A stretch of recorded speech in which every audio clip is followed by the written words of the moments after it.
strength.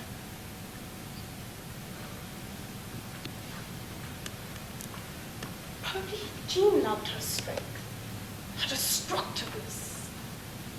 For June is destruction.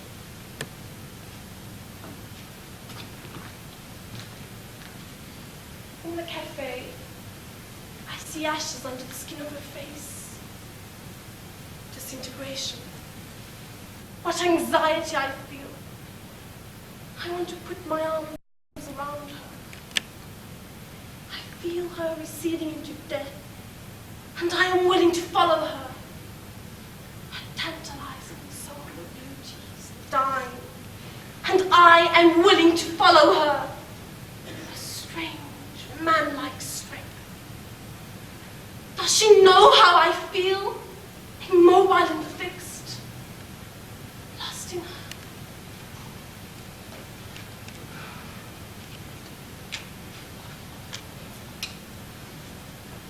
Last night, I wept.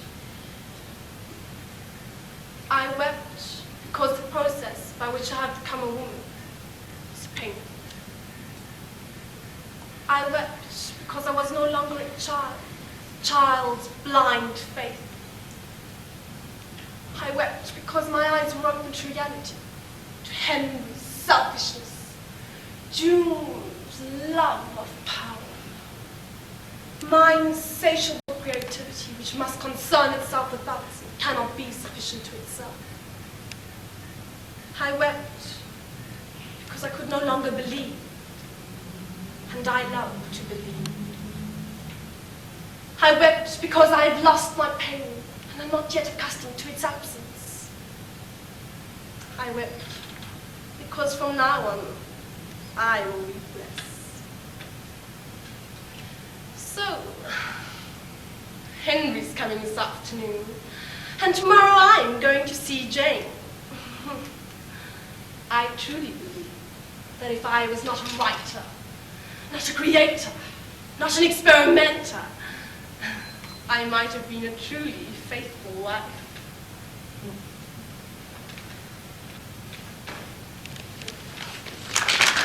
Next we welcome Gordon Lehman. He will be doing a poem titled Written in Northampton County Asylum by John Clare, and his prose piece by Diane Pearson is an extract from The Summer of the Barshinskis.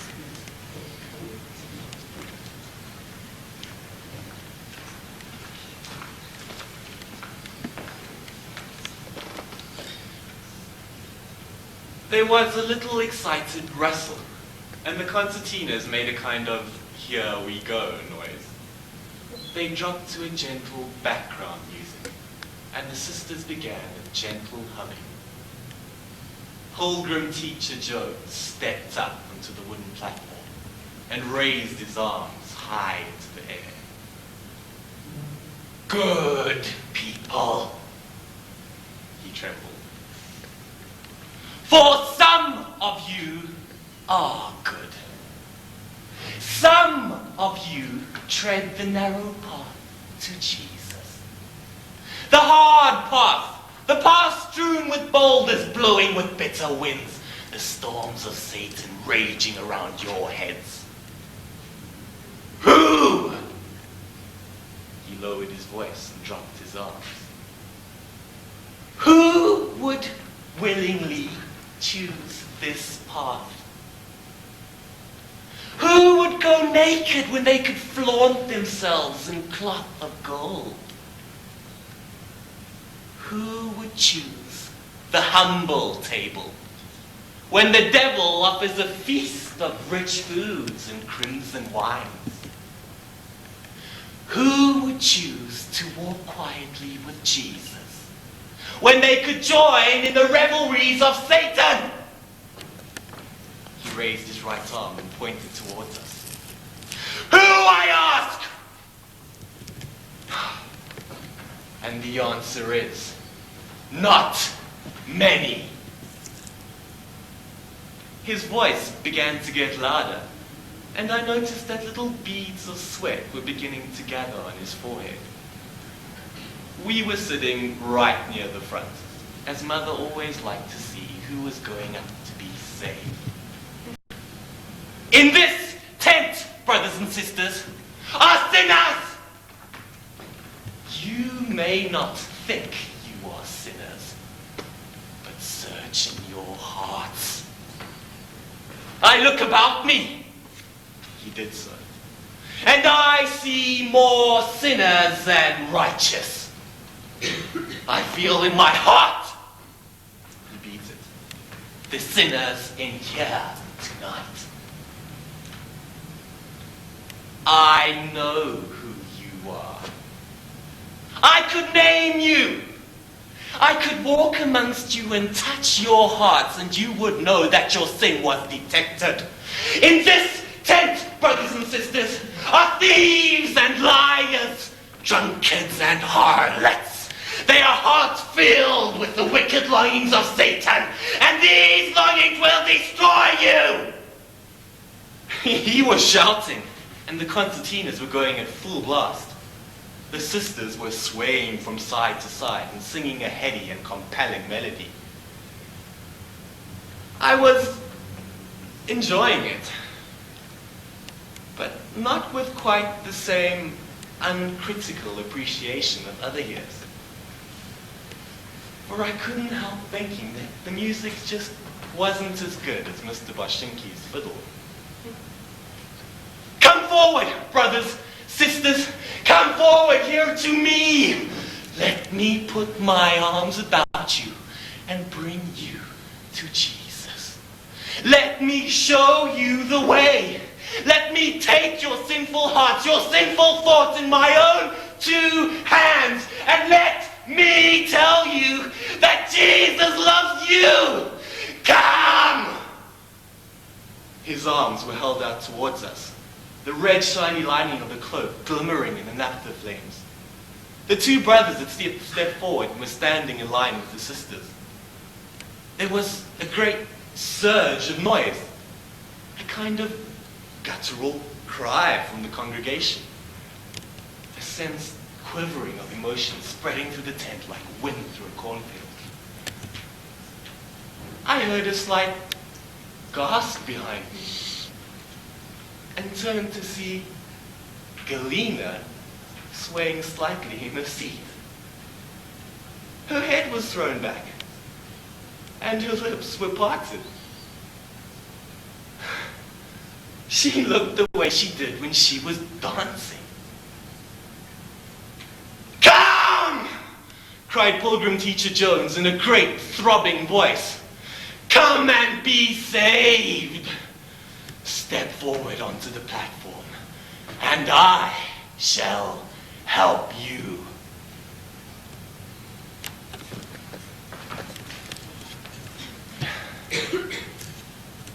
I am. Yet, what I am, who cares or knows? My friends forsake me like a memory lost. I am the self-consumer of my woes. They rise and vanish. An oblivious host. Shadows of life, whose very soul is lost. And yet, I live, though I am tossed into the nothingness of noise and scorn, into the living sea of waking dreams where there's neither sense of life nor joys, but the huge shipwreck of my own esteem and all that's dear.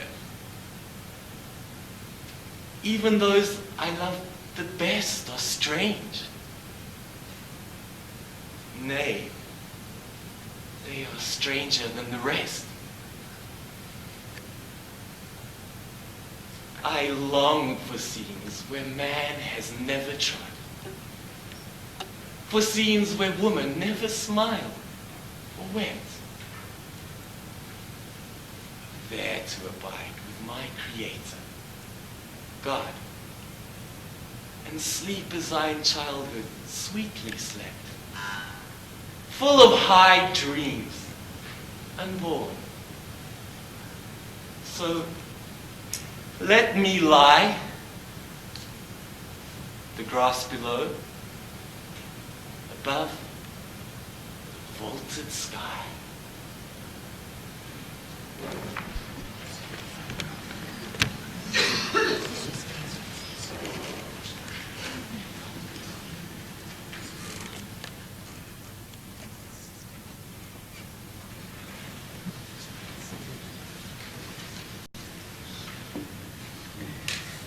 Franzet Smit is ons volgende kandidaat. Sy doen 'n gedig met die titel Jy mag maar deur Hester Hees en 'n prosa stuk onder die titel D-dag. Dames en here, Franzet Smit.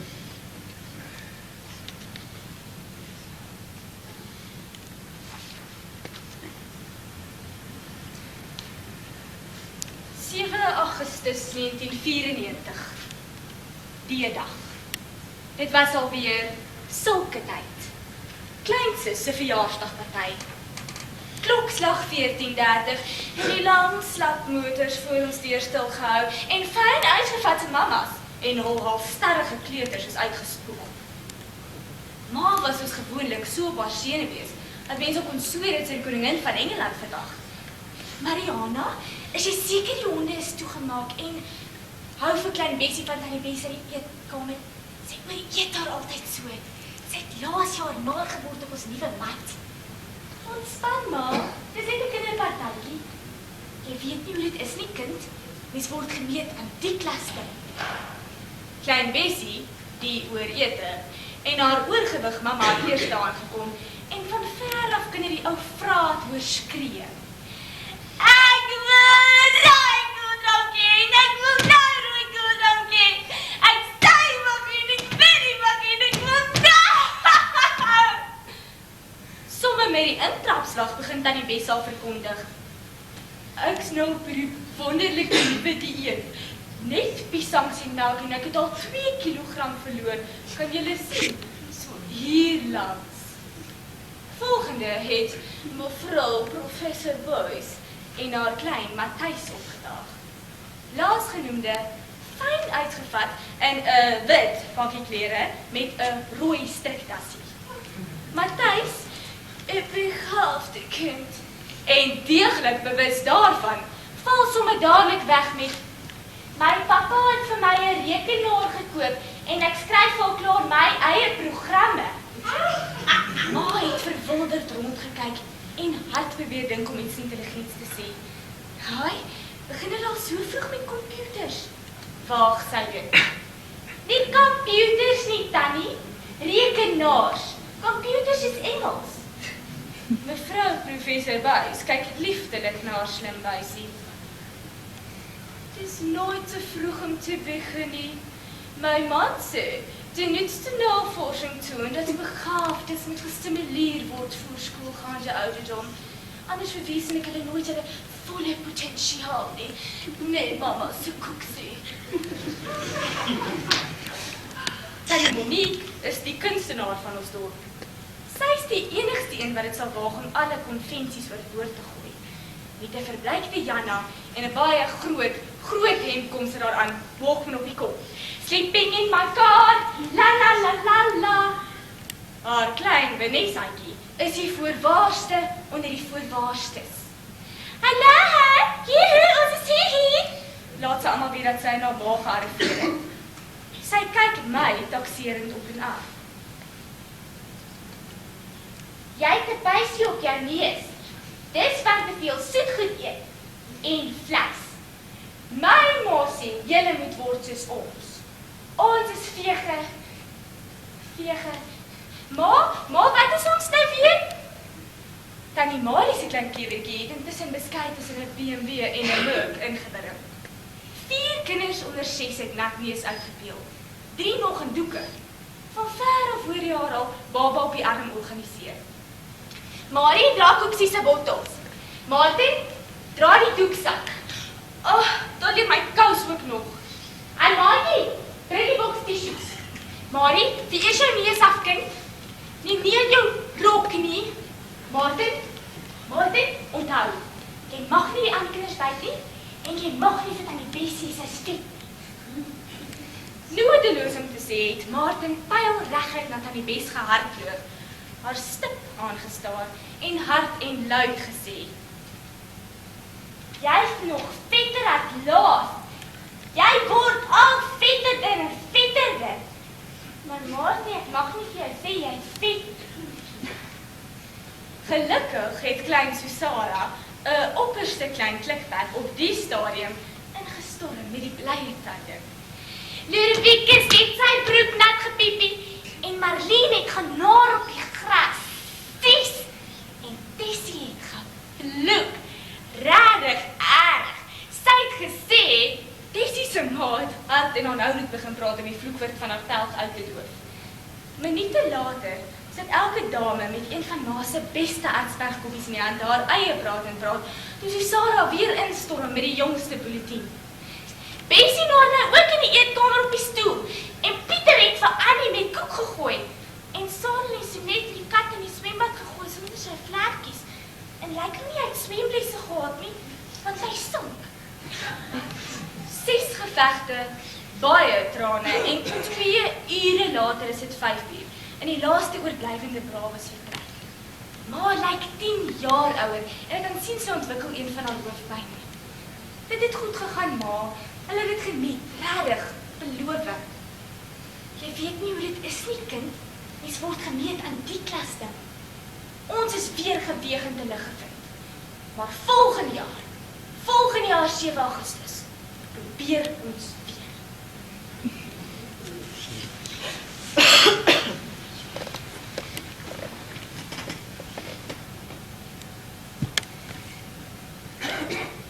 Jy mag maar jou koffie slip vir die pen gooi. Jy mag met vuil voete uit die kompos hoop oor ons wit matkie. Jy mag jou naels byt, valse, swak groente huis toe bring. Die badkamer omkrap, die nat vloer opdroog met my wasla. Skakel maar die radio aan om 6 in die môre en luister hoe hulle brabbel oor veevlektes, aardappels en seminasie. Jy mag maar s'nags hartig snoek, oor koue voete brom. As jy nie terug kan kom.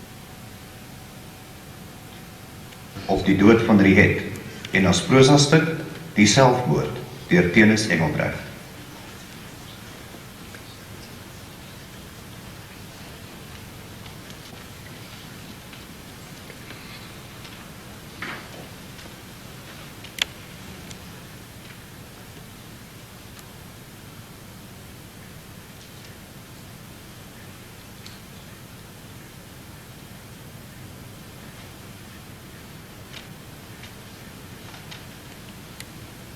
My kop is 'n plas modderwater. Die spieël slaan sy tande in my oë vas en vlermuise boei my brein vas aan die maag. Wat nie bestaan. Rotte skarrel dwelmend oor die vloer. Ek wil die vensters uitbreek, my lyf deur die tralies pers. 'n Nuwe ruimte proef in my bors. Maar hierdie vensters het nie tralies. Ek kan nie uitbreek nie. Ek sny die glas oop met my oë. My vingers hardloop die nag binne. Die bome is swart bloedvlekke teen die donker lig en die straatlampe gooi takskaduwees soos beenerige rampels in die straat. Mense ry oor die skaduwees. Karre ry in die straat. Ek wil oor die straat hardloop, vreeslik hardloop. Die tuin is vol boniete. En die gras onder my voete is mense. My ouma skreeu en skop die nevels om, maar dit is my hond wat skreeu.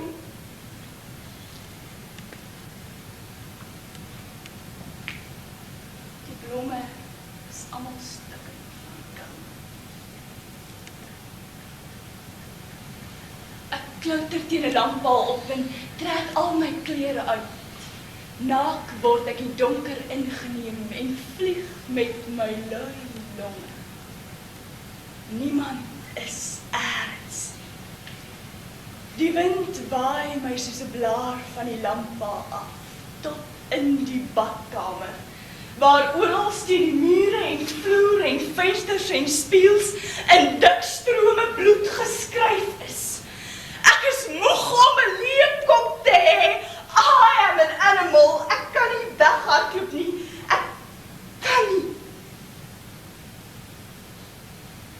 En dit lyk baie snaaks. Dit lyk soos Kersfees skrifpapier wat oral oor gekronkel is en vreeslik blink.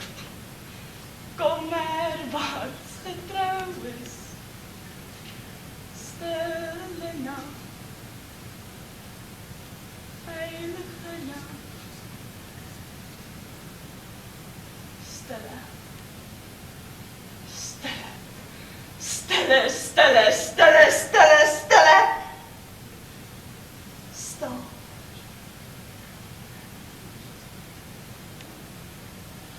My oë hardloop oor. Hardloop deur die spieël. Ek sien jou. Jy wat ek liefhet. Maar jy is aan die kant die ruimte. Jy slaap in 'n huis wat ek nie weet waar is nie. Die ritme van jou slaap is die ritme van die bloed wat deur my polse klop soos 'n rivier oor vlamskerp klop. En die straat het al my oë my op. Die mense krap hulle enkels en pluk hulle toenails af om my gesig nie op te kap.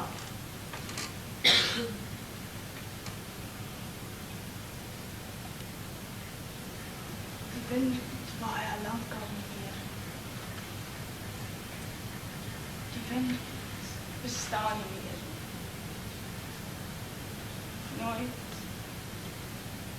Nooit meer. Daar is nie meer iets soos wind. Die loop is koud in my mond, en as die gat my nek oopbrak, brand dit klierig. Die hande vol pille swoep my bindig rond in my bloed, sodat my are dronk word. My are word dronk, sodat my kop dronk word, so dronk ek vlieg teen die wêreld vas. My hande val af, soos die blare van die bome afval. Die blare wat van die bome afval, ja, en fladder tot in die vuil rivier.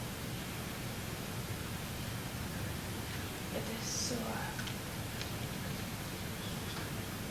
herfstig.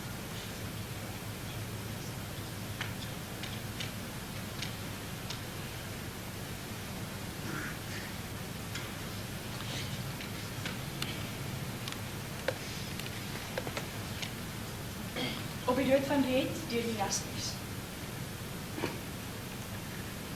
Die klein wit kaartjie in my hand, 'n swygsnaam, met jou silwernaam. Geen Bybelteks vir troos, geen 'n memorium, geen landverstreek langs die kant. So is dit reg. Vir jou was Donken en die leeu wat swart en vriendelik saans kom snyp het aan die agterdeur, terwyl die kinders in die buurt se oë rek. Jy was hartvol, sag en klipdas warm. Maar weerloos teen die pad, die teer, die grond, dat is in al die draad en harde staal. Net jou handjies, met gewone groefies oorgebly.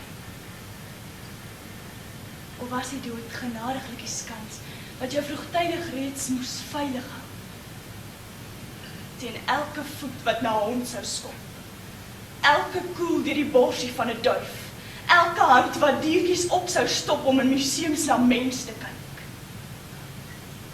met koue oë agter koue glas.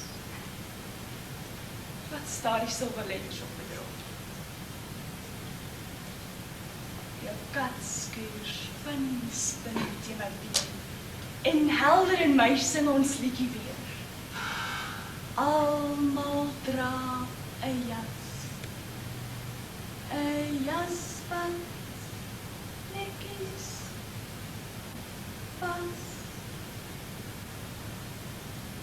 Ek lê my hand eerbiedig teen die warm vlag. Jou groot bruin oë knipoog om jou.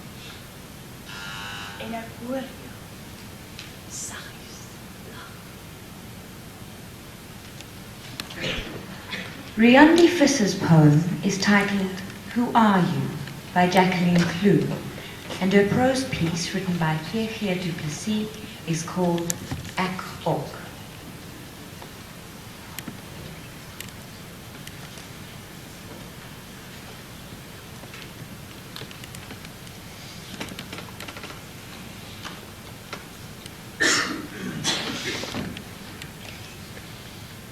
Dis al familielede wat mekaar lank nie gesien het nie. En nou saam in die engte van 'n motor afsit na die begrafnis van 'n gestorwe neef, niggie, oom, tante. Oupa sê dikwels. Ja, so se lewe nou maar eenmaal. Net om iets te sê, want praat jy nie, dink hulle jy's op stage. En lang nadenkende stiltes om diepe deelname te stimuleer, kan maklik later word. Maar die dag met oupa se begrafnis het hy ook mos saam gery. Ook nie 'n sent vir petrol aangebied nie. Nie dat Skalk het so gevat het nie, maar darm. Hy het daar in die kar gesit en bekke of hy die ding gekoop het. En of hy te goed is vir sy eie familie. Maar so is hulle. Jong, nie eers 'n bietjie deelname aan die dood van hulle eie grootvaders nie. Of so iets. En dan weet jy nie wat jou moedergenote se gesindheid teenoor die gestorwene was nie. Prys sê die dode te hartlik. Snuif een dalk 'n diep gewortelde grief uit. Prys jy te min, dan kan die prysing ook nie voldoende wees. Verbande tussen moedergenoot en gestorwene nie. Oor die pasdode is dit altyd geriefliker as almal ongeveer saampraat, saamvyns, saamstem. Ons is 4 in die motor. Skalk sit geset die ruimte agter die Mercedes se stuurwiel vol.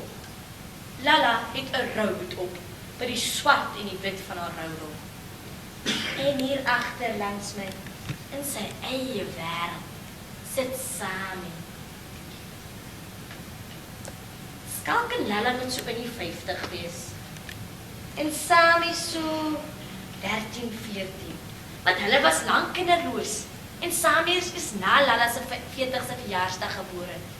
Die familie sê, dis die dat hy so skeef uitgekom het. Ek het nooit gevra wat Sammy bekeer nie, want om oor hom uit te vra, het 'n stortvloed van diagnoses, verontskuldigings en verwyte van Lala ontlok, sonder om eers te sê wat bekeer. Sammy praat nie. As hy groet, mompel hy. En dis ook al wanneer hy het sê. Maar hy skeef jong en ineengedoke. Net ook nie alle beheer oor die bewegings nie. Ek hou sy oor dop soos 'n labos of 'n klipkies. En dit volg tot dit moeilik raak.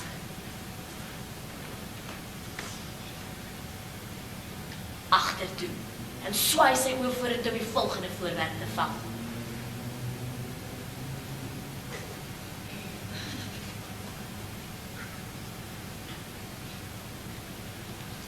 Ja, sê Skalk.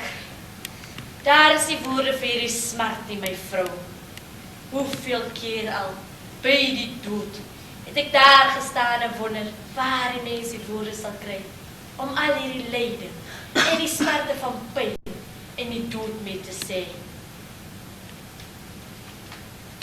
Ek besweer die stilte, wat op die gewigtigheid volg met 'n versigtiging. Ja, die lewe is maar 'n gestadigde dood. 'n Oomblik en is verby. En daar was dit van moeite en verdriet. Maar ons het nie woorde nie. Lala begin huil. En deur haar trane begin sy woorde soek. Hoeveel maal het ek nie al gesmag na uitkoms nie. Hoeveel maal het ek nie al my lot bekla nie. Hoeveel keer het ek nie al in die nag gelê gevra, hoekom nie? Die trane en die woorde wissel mekaar af. En Skalk vat sy groot bruin boerhand en sit dit op hare. Ek sien Sammy se oë draai na sy ma. En bly daar staan. Ek kan nie vir jou sê wat dit is om so 'n kind te moet grootmaak nie. Ek vrees die dag as ons nie meer daar is nie. Want Piet en hierdie familie het genoeg hart in hulle om na so 'n skewe seun om te sien. My swaar kry het nie woorde nie. Skalk draai by die familiehek in en hou stil. Lala droog haar trane af en klim uit om die mense te gaan groet. Hy kan maar in die kar sit tot na die diens. Ons kan mos maar 'n paar ruite ooplos, sê sy vir Skalk, en hulle stap toestemmig aan. Ek huiwer eers 'n bietjie, want ek wonder of ek dan nie 'n koeltjie vir Sammy moet loop soek nie. Toe praat die kind en ek hoor dit duidelik uit sy mond breek. Ek kry ook swaar.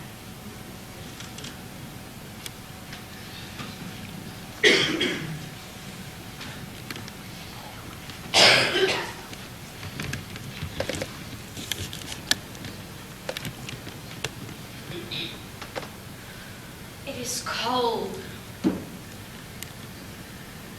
Why so dark? Why can't I see?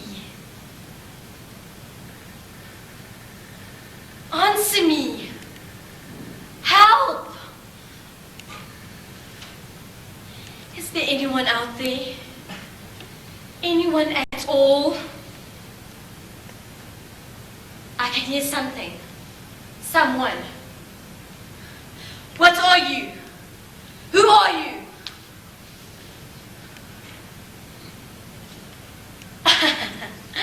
Oh, so you're laughter. Well, I can laugh too, you know.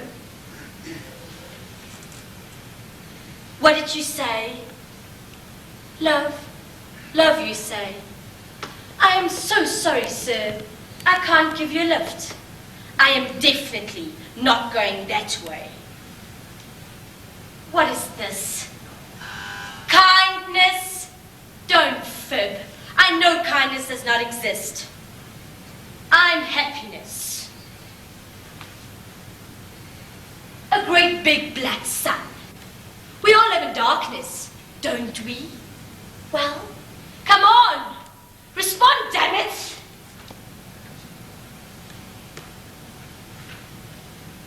What is that? That smell. Is it what I think it is? Yes. Yes, it is. It is a rose. I haven't seen one since being locked in this cell. I can't see its beauty. What is this? It's hard, pointed. Ouch! No. Stop. Please stop. You are hurting me. Stop. No! From the musical Cabaret. Her prose piece is titled A Black Tie Affair, which she has written herself.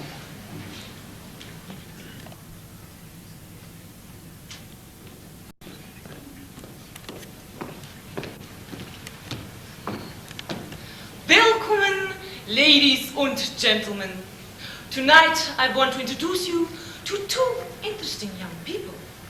The one is the victim, and the other, I suppose, the victor. I leave it up to you to decide which is which. Might I add that neither Johan nor Liza is aware of my presence. I only observe theirs. Allow me to set the scene. It is a Saturday evening, and the attire is formal.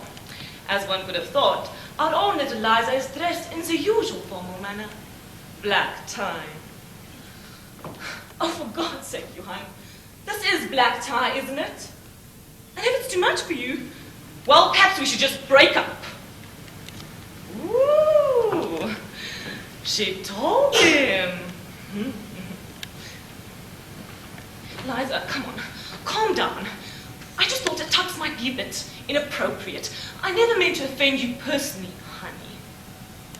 Ooh, ooh, ooh. You said the honey bird. Well then, I will make it personal, honey. If you had bought me an evening gown, I'd have worn it, but you didn't. So tell me, mein lieber Herr, honey, what is the current state of your bank account?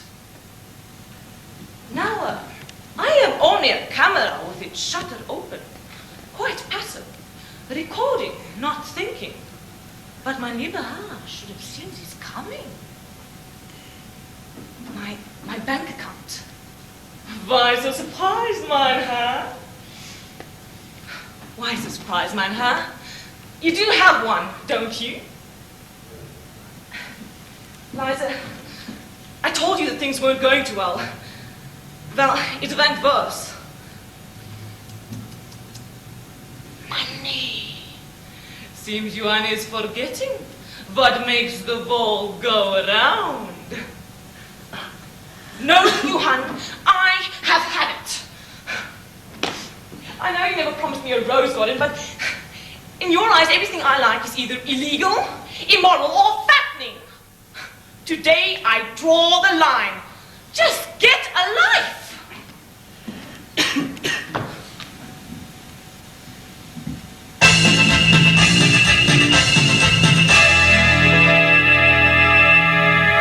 You have to understand the way I am, my heart. A tiger is a tiger, not a lamb, my heart. You never turn the vinegar to jam, my heart. So I do what I do. When I'm through, then I'm through. And I'm through to the loom. Bye, bye, my lieber Herr. Farewell, my lieber Herr. It was a fine affair, but now it's over. And though I used to care, I need the old honor. You better off without me, mein Herr. Don't dab your eye, mein Herr, or wonder why, mein Herr. I've always said that I was a rover. You mustn't knit your brow, you should have known by now. You're very close to doubt me, mein Herr. The continent of Europe is so wide, mein Herr. Not only up and down, but side to side, mein Herr. I hardly ever cross it if I try, mein Herr. But I do what I can, inch by inch, step by step, mile by mile, man by man, boy by mine, lieber Herr. Farewell, my lieber Herr. It was a fine affair, but now it's over. And though I used to care, I need the old honor. You better off without me, mein Herr. Don't dab your eye, mein Herr, or wonder why, mein Herr. I've always said that I was a rover. You mustn't knit your brow, you should have known by now. You very cause to doubt me, mein Herr. Mein lieber Herr,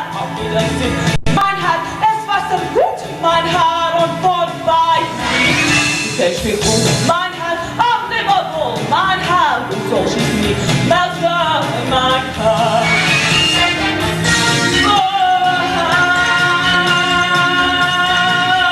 Und Gott weiß nicht, ob ich das sind, mein Herr.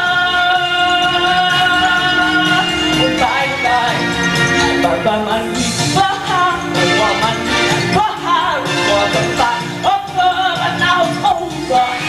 so I used to care, I needed open it, better off without me, again on without me.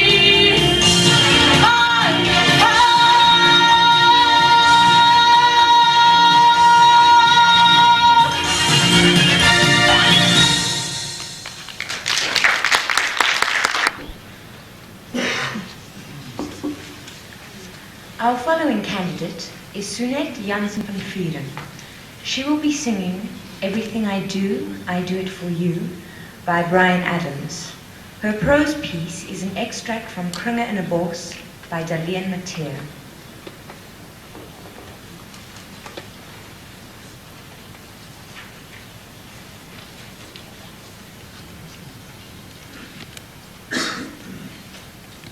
Ou poot, met die wat sy hand uitgaan om hom aan te raak, breek 'n leeftyd se liefde vir die dier in hom los, en weem kom oor ons soos 'n donker wolk.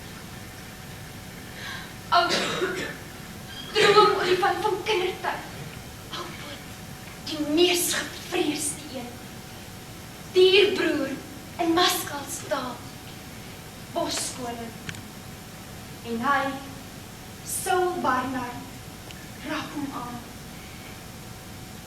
Here, was daar ooit 'n mooi maaksel deur u wil geskep?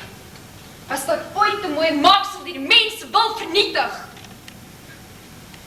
Trane stroom oor sy wange en verdof sy gesig. Tussen die voorbene, waar die vel dik gevou lê, gaap die oopgeskeurde vleis van die eerste wond. Rooi, swart bloed lê gestop tot op die grond en kleef in sy hand. Hoeveel haar kan een man slyf verdier as daar niks is waarteen hom kan uitdeel? Niks. Soos die bos met hy stilte skreeu. As hy met sy kaal hande vir hom 'n graf kon grawe, as hy 'n paar uur lank Simpson se krag kon hê om hom diep in 'n kloof te sleep en weg te steek van die Dalro se byle. Maar dit is 'n magtelose verzet teen sy nietigheid. En hy weet dit. Die mens is niks teen so 'n dier. Niks. Die mens se krag lê in sy koels. En koels is magtiger as die woorde wat die slagtong wou keer. Agter hom raas daar skielik lywe deur die ruigte. Twee delwers, onversigtig deur die onderbos, en staar en ontsag na die dooie olifant. Die oomblik dat hy hom 'n entjie agter die kop sien staan, steek hulle paniekerig vas. "Don't shoot!" skree die voorsteen en spring teen die agtersteen vas in sy haas om weg te kom. Maar dit roer nie weer nie. Net toe hy wil omdraai, tree stop voor deur die ruigte oorkant hom. En die ritseling van die onderbos verraai sy twee lakeie wat ergens by skuil. "Barnard!" skree hy vol bravade. "Ek waarsku jou, dis my olifant." Dis of die woorde sal verby alle rede stam en die ingehokte woede uit hom laat bars. "Mag jy in die hel brand!" skree hy en lê aan op stokvol. "La fuck! Die voor is myne!" skree hy terug. "Jy besit nie die wêreld nie, nog minder hierdie bos." Die geweerloop sak stadig, maar met 'n vasberadenheid wat stokvol tree agteruit laat gee. "En moenie dink jy kan my kom staan en dreig nie." Hy trek die sneller met sy hele lyf, met elke greintjie haat en woede in hom, en styr terug, toe die kwart pond lood die geweerloop knal.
Our first candidate is Natasha Manguido. She will be singing I Know Him So Well by Benny Anderson, Tim Rice and Bjorn Alveus. Her prose piece is titled A Lost Soul on Judgment Morning by the BHE Bible Society.